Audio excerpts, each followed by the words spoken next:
রাসূলুল্লাহ সাল্লাল্লাহু আলাইহি ওয়াসাল্লাম বিদায় হজে বলেছিলেন, তোমরা নারীদেরকে আল্লাহর কালেমা দিয়ে হালাল করেছো, আল্লাহর কালেমা দিয়ে হালাল করেছো।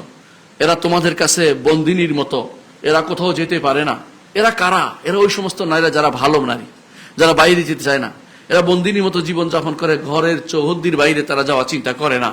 এই নারীরা, এদের সম্পর্কে রাসূলুল্লাহ সাল্লাল্লাহু আলাইহি ওয়াসাল্লাম বলেছেন যে এদের হক ইস্তাউসু বিন নিসায়ে খায়রান, এদের সম্পর্কে কল্যাণের সাথে তোমরা আচরণ করো এদের সাথে। কিন্তু যে নারী নিজের পথ নিজে রচনা করার জন্য, নিজের ভাগ্য রচনা করার জন্য, নিজে তথাকথিত উদ্যোক্তা হওয়ার জন্য, নত নিজে তথাকথিত ইনভেস্টর হওয়ার জন্য দুনিয়া চষে বেড়াচ্ছে, ওই নারীর উপরে কে কর্তৃত্ব করবে?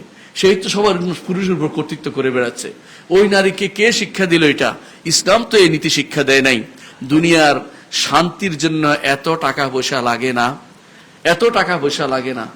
একে অপরের যদি একটা ঘর যদি এরকম হয় যেখানে স্বামী স্ত্রীর মধ্যে ভালোবাসা থাকে এবং স্বামী স্ত্রীর মধ্যে মহব্বত থাকে, সেখানে খাবার না থাকলেও মানুষ কিন্তু জীবনযাপন করে যেতে পারে। কিন্তু স্বামী স্ত্রীর মধ্যে ভালোবাসা নেই, অঢেল টাকার অধিকারী, দেখা গেল কিছুদিনের মধ্যেই তাদের মধ্যে বিচ্ছেদ হয়ে যাচ্ছে। শুধু একটা নয়, শত শত বিচ্ছেদের ঘটনা আজ দুনিয়া ভরে যাচ্ছে। এই বিচ্ছেদগুলি কেন হয়? এই বিচ্ছেদগুলি এই জন্য হয়, শান্তি কোথায় আছে তা খুঁজে পাচ্ছে না। অনেকে মনে করে অর্থের মধ্যে শান্তি আছে। অর্থের মধ্যে আসলে শান্তি নেই। অর্থের মধ্যে